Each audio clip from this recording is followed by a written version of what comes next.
I'm your host V. I'm decided to go live today, so I want to talk about a subject. I've talked about it earlier this week, and it had to deal with discipline. So my title is "Discipline is Pain, and Pain is Love." What I didn't get to finish on it was is that it's love when it's from God. Okay, so here's the thing. I've been in situations where, uh, or I'm going through a situation. Let me keep that even cleaner. I'm going through a situation right now where it's really painful. It's probably one of the most painful in my life. Okay. And I realized that you have to take responsibility for the pain because a lot of time it's self-inflicted, which means you had a part to do with it. There's some way, somehow you have a part to do with it.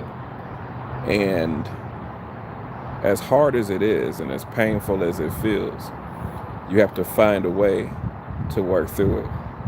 You have to make your mind up to say, you know what?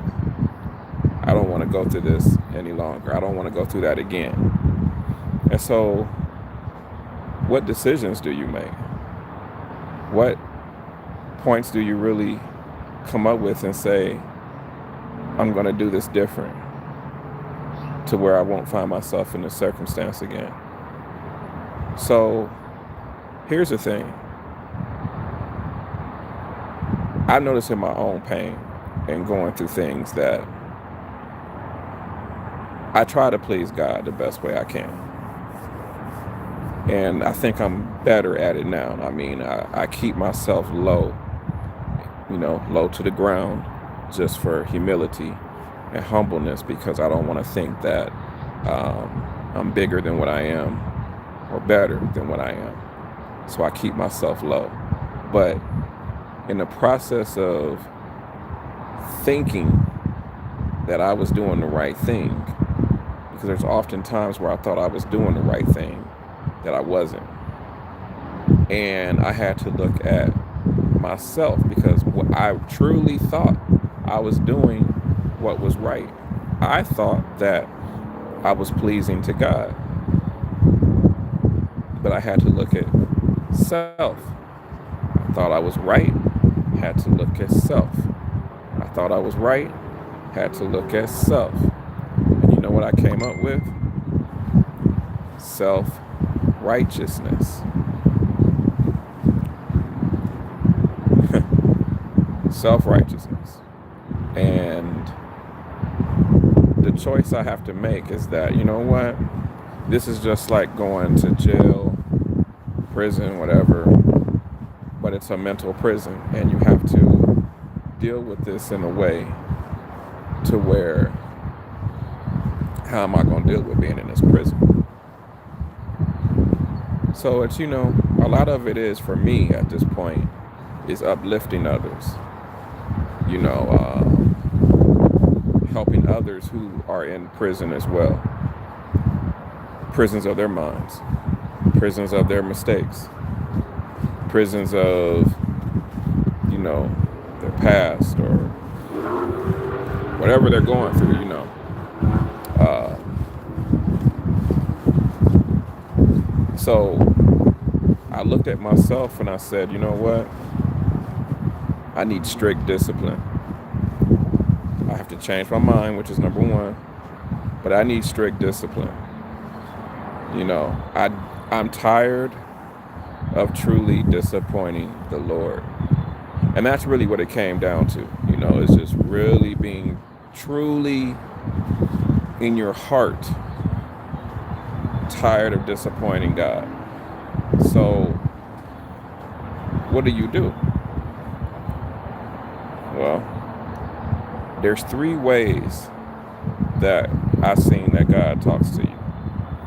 One is through prayer. He talks to you through your prayer. So you're praying to God, you're going through trials and tribulations of your life. And he'll use whatever source it is to answer you. And then I seen that he also uses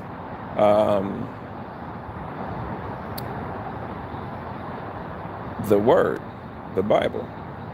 So if you're in your word, you're reading your word, God is speaking through you, through his word. And just as an example, like I really got heavy back into my word. Like I was reading my word before, and I would retain some things, and I'm gonna be honest with you, there was a lot that I didn't retain. So that's where the self-righteousness for me became, because a lot of things I just was not retaining. So as I went back over the word and started looking at it, I realized that there's a lot of information that I didn't retain that now I see was a lot of error, which caused a lot of self-righteousness within myself. And then the last one, how God speaks to you, is with people. With people. He speaks to you with other people. It could be anybody. It could be the homeless man. It could be, you could be at a gas station. You could be wherever. And, people are just like, wow, like they speak to you. You meet somebody. You can just be meeting somebody fresh and new. And, God is using them to speak to you. That's why you have to be careful when you're out, and your whole attitude and demeanor when you're meeting people, because you don't know who you're entertaining. Okay? So, just looking at that, on how he uses the different sources and people to speak to you. I mean, it'll change your life. It'll change your mind on how you deal with things, because the more time you spend with God, truthfully, it's one thing to know his word, and I'm not knocking that. It's one thing to know his word, but it's a whole nother level to have a really close relationship, to, I call it, tithe your time in with God, and I try to give him a lot of time. I have less than I used to recently because of certain circumstances, but I still carve out as much time as I can to give to him, whether I'm in the bathroom, rather whatever, a car, like I have to have that time. I have to give him that time, because when you give him that time, or when I gave him that time, should I say, to personalize it, I realized how much he was speaking back. And God has talked to me more now than he ever has before. Well, the answer for that is because I've actually have given him more of myself during these times than I ever given him before too. I can probably recall one other time where I was giving him a lot of time, but this that I'm going through right now, he's getting all my time. And I realize that he's all I have. And I also realize that he's all that I need. And regardless of the pain and the prison that I feel like I'm in, that he will ultimately get me out, because I also realize that he loves me.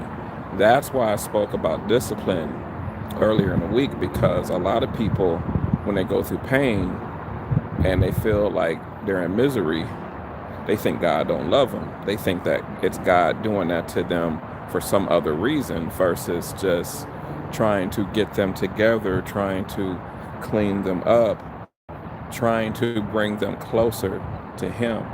So they kind of go into a defensive mode of like, well, God doesn't love me, because I'm going through this and I'm going through that.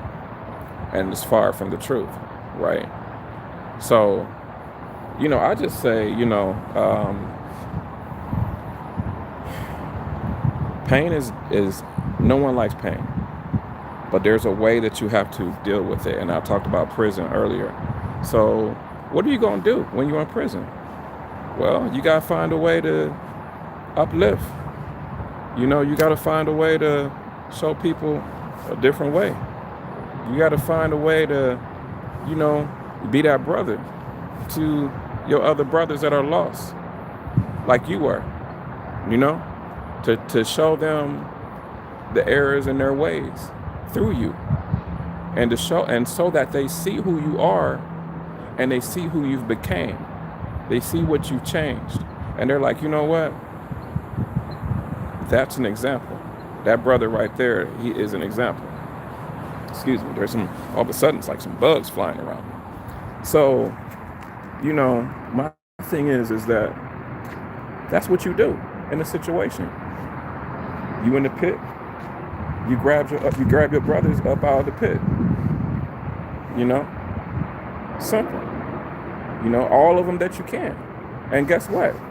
It becomes a domino effect. Those brothers are trying to help other brothers get out their situation, because you know why? They've been delivered. I'm gonna tell you guys even this. There's people I'm helping during my difficult season, and they're going through the exact same thing as I'm going through, except they've been delivered. And they've gotten out their situation. And you know what? I'm happy for them. Because this is what I've prayed for them every single day for months, in and out, every day. And then at the same time, I'm really happy for them, really, really happy. But at the same time, when you're really trying to do the right thing and you're living in a ministry mindset, there becomes some pain too, because it's like, wow, okay, everybody else is coming out, but I'm still there. What's up? But then you just have to remind yourself that, you know what? Your time is coming. It's there. Like I've been telling you guys, you must believe. You must believe. God, you think that God is going to use you to help other folks, especially in the same situations? I mean, I've seen it where God was just sending me people in the same situations. It almost seemed like just on purpose. But he knew I was really passionate in that area. And he knew that he could use me to really help those folks in that area. And I've asked him to use me. So, but I'm human. So but my point is that, yeah, I go through emotions. I go through, feelings and things like that. But at the same time, I have to work myself out of it, And that's the thing. I don't sit in it for long. I may be in it, and I go through it from time to time. I'm not about to tell you that's just a one-time thing. I go through it from time to time. But I have to pray for strength and ask God to give me the strength to get through it. I used to ask for him to take it away, but I found nowadays it's just better to just ask him to help you through it. If he wants to take you out, he's going to take you out of it. In the meantime and in between time, Lord, help me get through it. Give me the strength to get through it. So that's, one of the ways that you deal with pain, and, it helps. It helps. I got some brothers around me that's encouraging, and good sisters of the Lord who's encouraging as well. And, but the biggest thing is that relationship you have with God, that's who you got to look to. That's who you got to press forward to, So the other thing is that, and real quickly, is that I often do things when I don't want to do it, when I'm in pain. Because when you're in pain, you don't feel like doing nothing. Okay? Most people just want to sulk in their pain. And you can't. That's what the enemy wants you to do. He wants you to give up so that you get weaker and weaker, and that, you just pretty much give up and you feel defeated. So tip right now because I'm living discipline, in strict discipline, is when I feel those feelings, then I know I have to do something immediately. So if it's spiritual, I gotta pray. I gotta go into some kind of worship. There's a song I listen to, it's an old school gospel song, and it's called I Won't Complain. Because it's talking about, you know, I got some bad days,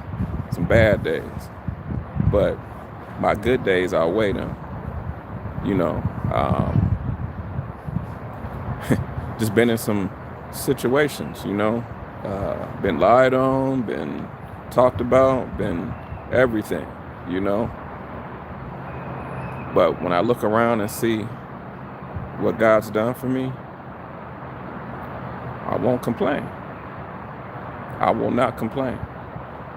So I take this with discipline and I tie them together, right? And I'm like, okay, you don't feel like working out. Go work out. Because just go do it because you don't feel like it. Because you're not giving up. That's not an option. You're not giving up. You have to build endurance in this, spiritually or physically. Okay. Work. I give it the best I got. You know, 8 to 5, they got the most dedicated servant they can ever have from 8 to 5. Okay. After that, my personal issues are my personal issues, or even before that. With this YouTube that God has gave me, I don't be feeling like doing these videos. I don't. I really don't feel like doing these videos. But guess what? I have to tell myself, do it. Do it when you don't feel like doing it. That's when you do it. You make it when you don't feel like doing it. And guess what, y'all? Right now, as I'm doing this video, I'm doing it because I don't feel like doing it. I'm doing it because my spirit is saying, or not my spirit, excuse me. My flesh is saying, you don't want to do that. But my spirit is saying, you want to do that. This is how you fight.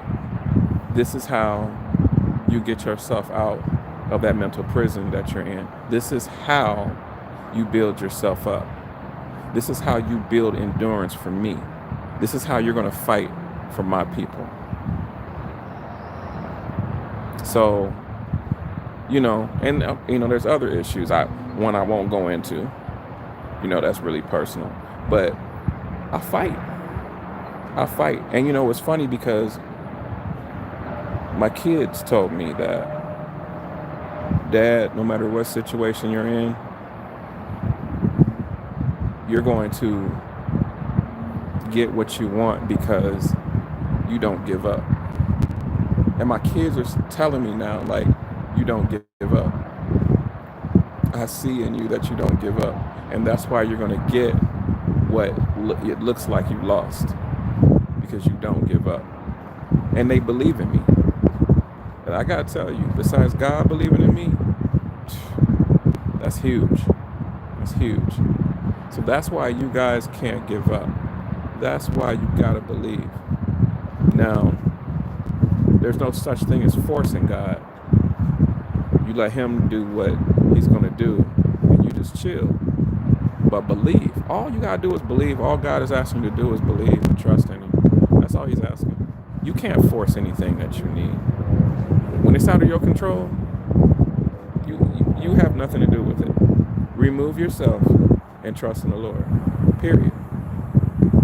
So this is why I'm talking about, you know, discipline is pain, and pain is love from God. Okay? So that's my subject. I just wanted to get on here today and speak on that. I've never done a live. This is my first live. Matter of fact, I don't even have no viewers on here. But I think the messages can touch someone. I think it can bless someone. And that's what it's all about. Once again, I didn't feel like being on here anyway. But I have to. Because you know why? I don't quit. And I believe until the end. Until the lights get turned out on me, I'm going to believe and I'm going to fight. Even when I don't feel like it, which is often. So it's just to encourage someone out there who feels that same way, that want to give up, that don't want to fight, that's tired, that's exhausted, that's mentally exhausted, spiritually exhausted. Don't give up. Continue to fight. If you fight, you can win. If you stop fighting, you'll never win. So continue to fight. Persevere. Be strong. I love you guys. Thank you for tuning in. I got to find out how to turn this off. God bless you. Amen. In the name of Jesus. Peace.